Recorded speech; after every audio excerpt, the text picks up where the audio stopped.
अस्सलाम वालेकुम दोस्तों, क्या हाल है। मैं हूं अरबाज अहमद और आप देख रहे हैं मेरा चैनल अरबाज ऑनलाइन एकेडमी। दोस्तों, आज हम लोग जॉन डन की एक poem go and catch a falling star को डिस्कस करेंगे। दोस्तों, इस पोएम के आगाज़ में जॉन डन 7 डिफरेंट टास्क देता है करने के लिए। 7 मुख्तलिफ जो है वो काम देता है। वो काम क्या क्या है आए देखते हैं। वो कहता है कि go and catch a falling star, के जाओ, गो जाओ एंड कैच और पकड़ो अ फॉलिंग स्टार, एक टूटे हुए तारे को पकड़ो। तो जाओ और एक टूटे हुए तारे को पकड़ो। Get with child a mandrake root, और गेट विद चाइल्ड एक बच्चा पैदा करो। अ मैंड्रेक रूट, मैंड्रेक की जड़ से एक बच्चा पैदा करो। पहला टास्क है कि जाओ और टूटे हुए तारे को पकड़ो। दूसरा टास्क है कि जाओ और मैंड्रेक की जड़ से बच्चा पैदा करो। दोस्तों, मैंड्रेक एक पौधा है जो कि बिल्कुल हूबहू इंसानी शक्ल का होता है। तो जॉन डन कहता है कि जाओ और मैंड्रेक की जो जड़ है, ये जो पौधा है, इससे एक बच्चा पैदा करो, जो कि तकरीबन या बिल्कुल ही नामुमकिन है। इसके बाद वो कहता है tell me where all past years are, tell me के मुझे बताओ where all past years are, के गुजरे हुए साल कहाँ हैं।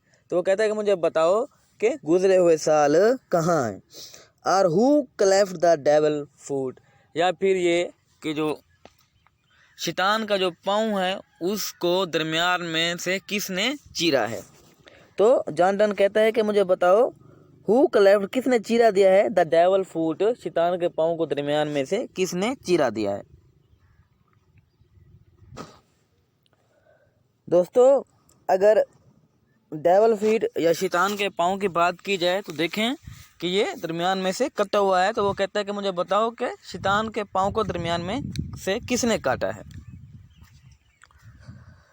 Teach me to hear mermaid singing, teach me मुझे सिखाओ, टू हेयर सुनना, मरमेड जल परियों के, सिंगिंग गीत।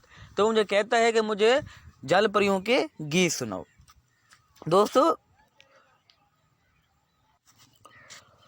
दोस्तों कहा जाता है कि दरियाओं और समुद्रों की गहराइयों में जल परियां रहती हैं, जिनका सर इंसानों वाला और धड़ मछली वाला होता है। ये गाने गाती हैं और जो बंदा भी इनके गानों को सुनता है वो मदहोश होकर गिर जाता है और मर जाता है। तो वो कहते हैं कि teach me to hear mermaid singing, मुझे बताओ कि जल परियों के गीत कैसे होते हैं, मुझे ये इस बात को सिखाओ।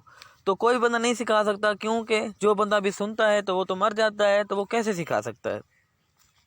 आर टू कीप ऑफ एवे स्टिंगिंग, वो कहता है कि मुझे बताओ कि हम हसद से, जलन से कैसे पाक रह सकते हैं। दोस्तों, ये एक इंसान ह्यूमन नेचर है कि उसको दूसरे से जो है वो हसद या जलन होता है। जो साइकिल वाला होता है उसको मोटरसाइकिल वाले से जलन होती है, जो मोटरसाइकिल वाला होता है उसको कार वाले से जलन होती है। तो दोस्तों, ये एक ह्यूमन नेचर है कि एक को दूसरे से जो है वो हसद या फिर जलन होती है। तो मुझे तो वो कहता है कि मुझे बताओ कि कोई बंदा हसद से किस तरह पाक रह सकता है। And find what wind serve to advance an honest mind, और ऑनेस्ट कहते हैं बच्चे ईमानदार को। तो वो कहता है कि मुझे बताओ कि एक ईमानदार आदमी जो है वो कैसे तरक्की कर सकता है। तो ये 7 डिफरेंट टास्क जो है वो जॉन डन देता है करने के लिए। कि पहला काम जो है कि जाओ और टूटे हुए तारे को पकड़ो। फिर वो कहता है कि मैंड्रेक रूट से बच्चा पैदा करो। फिर वो कहता है कि मुझे बताओ गुजरे हुए साल कहाँ रहते हैं। फिर वो कहता है कि मुझे बताओ कि शैतान के पाँव को किसने काटा है। फिर वो कहता है कि मुझे जल परियों के गीत सुनाओ। फिर कहता है कि मुझे बताओ कोई बंदा हसद से किस तरह पाक रह सकता है। और फिर कहता है कि मुझे बताओ कि कोई ईमानदार आदमी जो है वो कैसे तरक्की कर सकता है।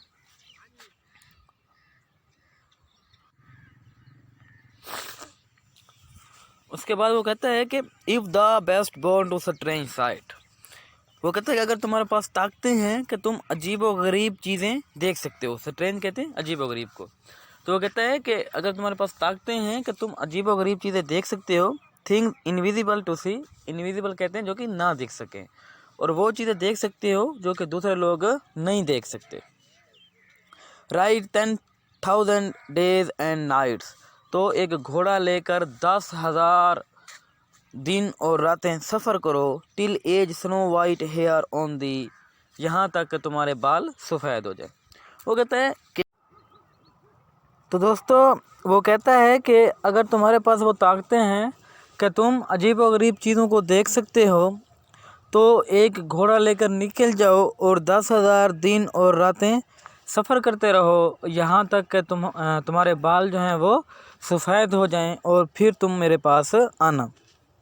था when the returnest will tell me all strange wonder that befell thee। वो कहते हैं कि जब तुम्हारे बाल सफ़ेद हो जाएं और फिर तुम मेरे पास आना और मुझे बताना कि तुमने क्या क्या जो है वो हैरान कुन चीज़ें, अजीब व गरीब चीज़ें जो हैं वो देखी हैं। And swear nowhere lives a woman true and fair. और वो कहता है कि मैं कसम उठाने को तैयार हूँ कि तुमको कहीं पर भी कोई औरत नहीं मिली होगी जो खूबसूरत भी हो और बावफा भी हो। तो वो कहता है कि बेशक तुम 10,000 दिन और 10,000 रातें किसी घोड़े पर सफ़र करो और इस दौरान तुम अजीब व गरीब हैरान कुन चीज़ें देखो, लेकिन कहीं पर तुमको कोई औरत नहीं मिलेगी जो कि खूबसूरत भी हो और बावफा भी हो। If the find one let me know such a pilgrim were sweet. वो कहता है कि अगर बिलफर्ज मुहाल तुम्हें कहीं पर कोई औरत मिल भी जाए जो कि खूबसूरत भी हो और वफादार भी हो तो मुझे बताना, उसको देखना किसी भी तौर पर ज़ियारत से कम नहीं होगा। पिलग्रम ज़ियारत को कहा जाता है। तो वो कहता है कि अगर तुम्हें कोई ऐसी औरत मिल भी जाए जो कि खूबसूरत भी हो और बावफा भी हो तो उसको देखना किसी ज़ियारत से कम नहीं होगा। Yet do not I would not go though and next door we might meet. वो कहता है कि फिर भी मैं उसके पास मिलने नहीं जाऊंगा, बेशक वो हमारे सामने वाली गली में भी रहती हो, मैं फिर भी उसको मिलने नहीं जाऊंगा। था she were true when you meet her and last till you write your letter, yet she will be false ere I कम और 2 और 3। वो कहता है कि बेशक अगर तुम्हें कोई औरत मिल भी जाए जो खूबसूरत भी है और वफादार भी है तो उसका और तुम्हारे घर का इतना फासला होना चाहिए जितनी कि एक गली होती है। तो जितनी देर में मुझे तुम उसके बारे में बताओगे और उसके घर तक जाओगे तो तुम्हारे बताने तक और उसके घर जाने तक वो 2 या 3 को धोखा दे चुकी होगी। तो दोस्तों आखिर पर वो कहता है कि अगर तुम्हें कोई औरत ऐसी मिल भी जाए जो कि खूबसूरत भी हो और वफादार भी हो तो उसका और तुम्हारे घर के दरमियान कम से कम एक गली का फासला होना चाहिए, और जब तक तुम एक गली क्रॉस करके उसके घर जाओगे तो वो 2 या 3 को धोखा दे चुकी होगी। तो दोस्तों ये थी go and catch a falling star जो लिखी थी जॉन डन ने। तो मैं उम्मीद करता हूँ आपको ये पसंद आई होगी। अगर पसंद आई है तो कमेंट बॉक्स में ज़रूर बताइएगा। मिलते हैं इंशाल्लाह अगली वीडियो में। पाकिस्तान जिंदाबाद।